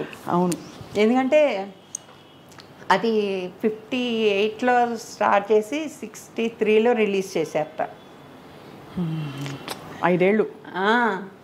5 ఏళ్ళు ఆ పాటలు సుశీల గారిని లీల గారిని అరగేసి మొత్తం ఆ గొంతులు, ఒక్కొక్క పాట ఇప్పటికీ అలా మిగిలిపోయాయి. అంటే అవి ప్రామాణికాలు అయిపోయాయి. ఇప్పుడు ఏ రియాలిటీ షో చూసినా ఆ పాటలు పాడగలిగేవాళ్ళు. సుశీల గారిని కదిపితే ఘంటసాల మాస్టారు నేను ఇలా ఉన్నానంటే ఆయన ఈరోజు నాకు దీనికి ఆయనే కారణం అనేసి వినుడు రామాయణ గాథ అంటారు. అవును, ఆవిడ లవకుశ దగ్గరే ఆవిడ మనసు అక్కడ అలా ఉండిపోయింది. అవును, ఎందుకు మొన్న మేము చూపిస్తాను ఇంటర్వ్యూలో ఇలాగే ఇదే మాట చెప్పారు, వినుడు. నాకు దాంట్లో అంటే లిరిక్స్ అన్నీ కూడా రాసేయమంటే మొత్తం రాసేస్తాను నేను. అంటే making of we are by products of Lavakusa అంట. ఎందుకంటే మేకింగ్ ఆఫ్ లవకుశలోనే మేము పుట్టాం. అది ఆ పాటలు మా ఇంట్లో నేను, రామారావు గారి ఇంట్లో బాలకృష్ణ, మేమందరం అప్పుడు పుట్టిన వాళ్ళమే. ఆయన చూస్తే ఒకవేళ చెప్తాను ఆయనకి కూడా, you are also by product of లవకుశలో రాముడి క్యారెక్టర్లో ఆయన ఒదిగిపోయి అందులోంచి ఉద్భవించిన బాలకృష్ణ. ఆయన డైలాగ్స్, బాలకృష్ణ డైలాగ్స్ అవన్నీ చెప్తుంటే ఇదంతా లవకుశ నుంచి వచ్చింది అనుకుంటూ ఉంటాను. రామారావు గారు చాలా ఆత్మీయంగా, ఏఎన్ఆర్ గారు, ఎన్టీఆర్ గారు ఇద్దరు కూడా దిగ్గజాలు గారు చాలా ముందరే ఇక్కడికి వచ్చేసారు హైదరాబాద్కి. రామారావు గారు అయితే అక్కడే ఉండేవాళ్ళు, క్లోజ్గా ఉండేవాళ్ళు. వాళ్ళ పిల్లలు మేమందరం కలిసి ఆడుకునే వాళ్ళం. పురంధేశ్వరి మేమందరం మా ఇంటికి మా ఎదురుకుండా యు విశ్వేశ్వరరావు గారు అని ఉండే, వాళ్ళ పిల్లలు శాంతి, మంజు. శాంతియే వీళ్ళ కోడలు అనుకుంటా, రామారావు గారి కోడలు. అయితే మా ఇంటి దగ్గర ప్లే గ్రౌండ్ ఉండేది, సోమసుందరం గ్రౌండ్ అని. అక్కడి నుంచి వాళ్ళు ఇక్కడి నుంచి మేమందరం అక్కడికి వెళ్ళి ఆడుకునేవాళ్ళం. ఇన్ని జ్ఞాపకాలు తోడుతూ ఉంటే అన్ని ఓకే. ఫైనలీ అన్ని సంగీత దర్శకత్వం వహించిన అన్ని సినిమాలలో, అన్ని పాటలలో మీకు చాలా హత్తుకున్న, మాస్టర్ స్టైల్లో మీకు హత్తుకున్న అంశం ఏమిటి? అలాగే మీకు ఎక్కువ ఇష్టమైన పాట? అన్నీ సిచ్యువేషనల్గా గుర్తొస్తాయండి నాకు. చాలా బాధలో ఉన్నానంటే ఓ పాట గుర్తొస్తుంది, అంటే నాన్నగారు ఓదారుస్తున్నట్టే ఉంటుంది. ఏదన్నా లైఫ్లో ఓడిపోతున్నాం అంటే జయమ్మ నిశ్చయమురా, చంకు పొంకు లేక ముందు సాగి పొమ్మురా అంటే అవును వెళ్ళిపోవాలి అంతే, ఇది ఇక్కడ ఆగిపోకూడదు. అలా ఉంటాయి, ఒక్కటి అని చెప్పలేను. ఈ సిచ్యువేషనల్గా గుర్తొస్తాయి పాటలు. ఆ తర్వాత అది రంగులు రాట్నం పాట అంటే నాకు అది ఆయన ఒకే ఒక పాట రాశారట ఆయన, భుజంగరాయ శర్మ గారు. వెంపటి గారికి ఆయనగా రాశారు ఆ పాట. ఆయన రాసిన పాట నాకు ఎంత ఇష్టమో. ఏ పాటది? కలిమి నిలవదు లేమి మిగలదు, కలకాలం ఒక రీతి గడవదు, నవ్విన కళ్ళే చెమ్మగిల్లగా వాడిన బ్రతికే పచ్చగిల్ల, ఇంతేరా ఈ జీవితం తిరిగే రంగుల రాట్నం. మీనింగ్ఫుల్ సాంగ్ అండి. ఎన్ని సంవత్సరాలైనా ఏ జనరేషన్ కన్నా సరే అది ఒకసారి వినాలి అంతే. வேற லாங்குவேஜஸ்ல பாடவே இல்லையா? நிறைய பாடிருக்காங்களா? தமிழ்ல பாடிருக்காங்க, தமிழ்ல பாடிருக்காங்க, தமிழ்ல தேவதாஸ் சாங்ஸ் எல்லாம் பாடிருக்காங்க. ஆனால் வந்து அந்த எங்களுக்கு అంటే మేము వింటే నవ్వేవాళ్ళం. ఓహో, నాన్నగారి తమిళ్ రాదు, తమిళ్ తెలుగులాగా ఉంది అని అంటూ ఉండేవాళ్ళు. అవునా, కొంచెం అట్టించి వచ్చేసింది అని. కన్నడలో పాడారు. బట్ ఎంతైనా మన తెలుగు వారి సొత్తు సంపద ఘంటసాల గారు, మేము ఇవ్వం అంతేగా. అంతే. చాలా గొప్పగా ఉందండి అసలు వింటూ ఉంటే.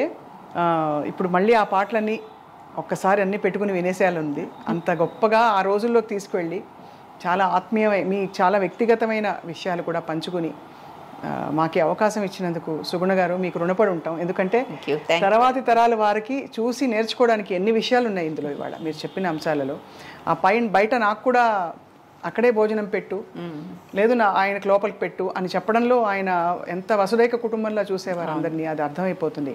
ఆయన సున్నితత్వం కావచ్చు, పాటకు ఆయన చేసిన సేవ, దేశం కోసం పోరాడిన రీతి, అన్నిటికంటే దాన ధర్మాలు కూడా ఎంత చేసేవాళ్ళండి. నాకు నాగయ్య గారు విషయం, నాగయ్య గారు ఒకసారి ఫోన్ చేశారు, నేను తీశాను ఫోను. అమ్మ నాన్నగారు ఉన్నారా అంటే నాన్నగారు ఇంకా ఏదో పడుకున్నారో ఏదో అంటే, లేచాక నాకు ఒకసారి ఫోన్ చేయమని అంటే సరే పెట్టేశాక నాన్నగారికి చెప్పాను. నాన్నగారు నాగయ్య గారు ఫోన్ చేశారు. అంటే ఎందుకు అంటే మళ్ళీ ఫోన్ చేస్తే 100 రూపాయలు ఎంత కావాలని అడిగారండి. చాలా ఇప్పటికీ కూడా ఎందుకు అలా అయిపోయారు వాళ్ళందరూ లాస్ట్లో. ఆ తర్వాత 2-3 రోజులకే పోయారు ఆయన. అయ్యో. అలాగూ గిరిజ గారు, ఆర్టిస్ట్ గిరిజ. అవును తెలుసండి, తెలుసు. అవును, ఆవిడ పొద్దున్నే 7 గంటల టైంలో మా ఇంటికి వచ్చారు. బస్సు దిగి వచ్చి అమ్మ ఉన్నారా అంటే కూర్చోండి అన్న, బయటే కూర్చోబెట్టారు. లోపలికి వెళ్ళి అమ్మ ఎవరో ఒక ఆవిడ వచ్చారని, అమ్మ బయటకు వస్తే పాత చీర ఏదన్నా ఉంటే ఇస్తాను. పాత చీర. అదే నేను అసలు ఇప్పుడు గుర్తొస్తే ఎందుకు వాళ్ళు అంత పతనమైపోయారు, అంత ఇదైపోయారు. అందరూ ఆ తరం అసలు అందరికీ చాలా కష్టం వచ్చేసింది. ఏంటో తెలియదు. ఎందుకు మొన్నటి వరకు రాజనాల గారు కూడా చాలా కష్టపడ్డారు, ఆర్థికంగా ఇబ్బంది పడ్డారని చెప్పుకుంటూ విన్నాం మేము. నాకు ఎందుకంటే నేను ఎక్స్పీరియన్స్ చేసింది వాళ్ళిద్దరిది. నాగయ్య గారి ఫోన్ నేను రిసీవ్ చేసుకున్నాను, గిరిజ గారిని నేను రిసీవ్ చేసుకున్నాను. నాకు ఆవిడ ఎవరో తెలియక బయటే కూర్చోబెట్టాను. ఎంత కష్టం. బయట బెంచ్ ఉంటుంది మా ఇంట్లో, ఆ బెంచ్ మీద కూర్చోమన్నాను. అమ్మ ఏదో పనిలో ఉంది, బయటకు వచ్చి చూసి ఏంటి మీరు ఇలా వచ్చారని లోపలికి తీసుకొచ్చాను. కాదు, ఎంత కష్టం వచ్చుంటే పాత చీర కోసం బస్సు దిగి వచ్చి అది డబ్బులు కావాలి, డబ్బులు కాకపోతే ఏదైనా పోనీ బట్టలన్నా ఇవ్వాలి. వాళ్ళందరూ ఎందుకు అలాగా అంత దీనస్థితికి వెళ్ళిపోయారు అని అనిపిస్తుంది. లాస్ట్లో మరి ఏంటో తెలివి ఒక దాన్ని ఏంటంటారంటే దాన ధర్మాలు అవన్నీ సరే ఎప్పుడు బ్యాలెన్స్డ్గా ఉండాలి. డబ్బులు ఎక్కువ ఉన్నా తక్కువ ఉన్నా నువ్వు ఎక్కువ ఉన్నాయని రెచ్చిపోకూడదు, తక్కువ ఉన్నాయని కుంగిపోకూడదు.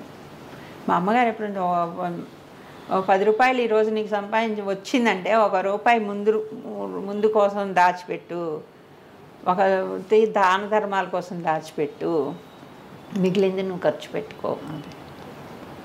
అది ఇప్పటికీ పాటిస్తాం. అప్పు చెయ్యకు, అప్పు ఇవ్వకు, అది ఒకటి. సో అవన్నీ ఉన్నాయి కాబట్టి అందరం బాగున్నాం. మేము పిల్లలందరం కూడా వెల్ సెటిల్డ్. కానీ ఆశ్చర్యం కలుగుతుంది, అంత చిన్న వయసులో మాస్టర్ ప్రపంచాన్ని వదిలి వెళ్ళిపోయారు. అప్పుడు పిల్లలందరూ చిన్నవాళ్ళు. 74 నుంచి ఇప్పటి వరకు మరి ఎలా నడిచిందమ్మా, ఎలా గడిచింది జీవితం మీకు? మా అమ్మగారే, అమ్మ నడిపింది మొత్తం. అప్పుడు అందరూ చాలామంది కొంతమంది ఫ్రెండ్స్ కూడా అడ్వైజ్ ఇచ్చారట, నువ్వు ఇక్కడే ముందుకు మెడ్రాస్లో ఇల్లు అది అమ్మేసుకుని ఊరు వెళ్ళిపోవాలి ఇది అని. అమ్మ వెళ్ళలేదు. మా చదువులు మమ్మల్ని డిస్టర్బ్ చేయలేదు. మాకు నాన్నగారు ఉన్నప్పుడు ఎలా ఉన్నామో తర్వాత కూడా అలాగే ఉన్నాము. ఇన్కమ్కి కూడా ఏం చేసిందంటే ముందర షాపింగ్ కాంప్లెక్స్ కట్టించి రెంట్స్ వచ్చేవి. పెద్దన్నయ్య ఇంకా సెటిల్ అవ్వడు, వాడు విద్వాన్ చదివాడు. హీ వాజ్ ఇంటూ మ్యూజిక్, అప్పుడెప్పుడే బడ్డింగ్ అనమాట. తర్వాత ఆర్కెస్ట్రాలోనే వాయించాడు. ఇంకా తర్వాత సినిమాలకి రాలేదు. ఎవరు 2 వేషాలు కూడా వేశాడు తను, అంటే జస్ట్ ఫర్ ఫన్. ఆ తర్వాత మా చిన్నన్నయ్య అప్పుడే పియూసీ అయింది, ఇంకా చదువు అప్పుడే. వాడు పాపం అయినా కూడా బాధ్యత తీసుకోవాలని చెప్పేసి ఛాన్సుల కోసం వాయిస్ మెచ్యూర్ అవ్వాలి కదా, 18 ఏళ్ళ వాడికి ఎలా ఉంటుంది. తర్వాత కానీ అప్పుడు ఇంటర్ కాలేజ్ కాంపిటీషన్స్ ఏదైనా రత్నకుమార్ వచ్చాడంటే ఇంకా వీడికే ప్రైజ్ అనుకునేవాళ్ళు. అలాగా అమ్మ చదివించారు మమ్మల్ని అందరినీ. మాకు తొందరగా పెళ్ళిళ్ళు చేశారు. అమ్మే అన్నీ చేయాల్సి వచ్చింది. అమ్మే అన్నీ చేశారు. ఎవరు బంధువులు అంటే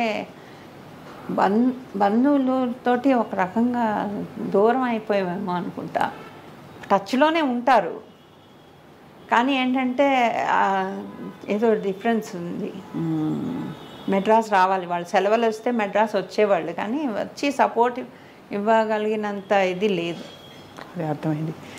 అప్పుడు అమ్మే మొత్తం తీసుకొచ్చింది. ఇవన్నీ దేనికి లోటు లేదు, మాకు బాగా మేనేజ్ చేసింది. We have to learn from her. మీరు చెప్పిన 2-3 సూత్రాలు చాలా అద్భుతంగా ఉన్నాయి. అయితే మీ వివాహం జరిగినప్పుడు అది అరేంజ్డ్ మ్యారేజ్ ఆ రోజుల్లో అన్నీ అంతే? మాది లవ్ మ్యారేజ్. నేనే పొరపడ్డా. అయితే మా అక్కకి అరేంజ్ మ్యారేజ్, మాది ఇదిగా ఆయన కావాలని చేసుకున్నాము. అంటే అందరూ ఒప్పుకున్నాయి అనుకోండి, అదే పెద్దవాళ్ళు ఒప్పుకున్న లవ్ మ్యారేజ్ చేసుకున్నాం. వీళ్ళు కూడా మా ఇంట్లోనే వీళ్ళ అక్కయ్య రెంట్కు ఉండేవాళ్ళు. అలాగే వీళ్ళతో పరిచయం, కాకినాడ వీళ్ళది. అది పెళ్ళయిన వెంటనే హైదరాబాద్ వచ్చేసాం. మా బావగారేమో మా అక్కయ్య హస్బెండ్ డాక్టర్ ఆయన. మా చెల్లెలు వాళ్ళది రియల్ ఎస్టేట్. తనకు కొంచెం లేట్గానే అయింది, 22-23 వచ్చాక చేశారు తనకి. వాళ్ళు మెడ్రాస్లోనే ఉంటారు ఇప్పుడు. అమ్మ తన దగ్గరే ఉంది. వాళ్ళకి నా పెద్దన్నయ్యకి 2 పిల్లలు, 2 మగ పిల్లలు. పెద్దవాడు నాన్నగారి పేరే వెంకటేశ్వరరావు ఘంటసాల. వాడిని ఏమన్నా ఏదో అంటే నేను తాతగారి పేరు ఇంకా పైకి తీసుకురావాలి అని ఏదో అంటే వాడు అన్నట్ట ఆయన ఘంటసాల వెంకటేశ్వరరావు, నేను వెంకటేశ్వరరావు ఘంటసాల. చాలా విషయం చెప్పారు అలా అని చెప్పాట వాడు. కానీ డబ్బింగ్ థియేటర్స్ పెట్టుకున్నాడు, ఎడిటింగ్ చేస్తాడు. ఈ లైన్లోనే ఉన్నారు. But we are all they are all in touch with film field only. And that has actually ఒక ఫౌండేషన్ సెట్ చేశారు నాన్నగారు. దాంట్లోనే డబ్బింగ్ థియేటర్స్ ఉన్నాయి వాడికి. అలాగూ రెండో వాడు రియల్ ఎస్టేట్ చేస్తాడు. రత్నకుమార్కి ఇద్దరు ఆడపిల్లలు. పెద్ద అమ్మాయి పేరు వీణా ఇస్ డబ్బింగ్ ఆర్టిస్ట్. వాళ్ళ హస్బెండ్ వచ్చి రవికాంత్ పేరేపు అని డైరెక్టరు. మొన్న ఈ మధ్య కూడా బబుల్ గమ్ సినిమా వచ్చింది కదా, అతనే స్టోరీస్. అవును, అది. తర్వాత మా అక్కయ్యకి ఇద్దరు పిల్లలు, వాళ్ళు ఉద్యోగాల్లోకి వెళ్ళారు.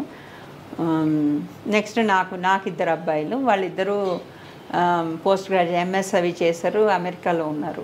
ఇద్దరు కూడా డాలస్లో సెటిల్ అయ్యారు. తర్వాత మా చెల్లెలకి ఇద్దరు పిల్లలు, ఒక అమ్మాయి ఏమో డాక్టరు, అబ్బాయి లాయరు.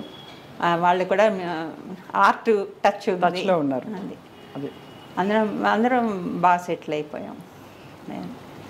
దేనికి లోటు లేదు. బయటికి వెళ్తే రెస్పెక్ట్. నాన్నగారి పేరు ఘంటసాల గారి అమ్మాయి అనగానే లేచి నుంచుంటారు. అది still that is gift. Ghantasala గారి విగ్రహాలు చాలా చోట ప్రతిష్ఠించి ఆయన్ని అంటే దాదాపు ఈ తరం అంటే ఈ గత 100 సంవత్సరాల్లో, గడిచిన 100 సంవత్సరాల్లో ఉండే ఈ అంటే ఒక సంగీతానికి కేర్ ఆఫ్ అడ్రస్ అనే చందంగా వారికి అంత ఆరాధన వారి పట్ల అందరికీ ఉంది. అండ్ అలాగే ఆ పాటలు ఎప్పటికీ మిగులుతాయి కలకాలం. ఖచ్చితంగా ఘంటసాల మాస్టారు ఆయన అంటే రకరకాలుగా అంటారు కదా, ఇంత సంగీత సేవ చేసిన వాళ్ళు స్వరార్చన చేసి భగవంతుడికి మోక్షం వచ్చి బహుశా భగవంతుడి పాదాల వద్దే ఉంటారు అని అనుకుంటారు. మళ్ళీ మళ్ళీ పుట్టాలి ఇలాంటి మహానుభావులు, ప్రపంచానికి ఎన్నో మంచి విషయాలు తీసుకురావాలని కూడా అనిపిస్తుంది స్వార్థంగా. కానీ ఏదేవైనా ఇవాళ ఈ జ్ఞాపకాలు మమ్మల్ని కదిలించేశాయి. సుగుణ గారు, మీకు సాదరంగా నమస్కారాలు. మీ కుటుంబంలో అందరికీ కూడా నమస్కారాలు మా ఐ డ్రీమ్ తరఫున. Thank you very much.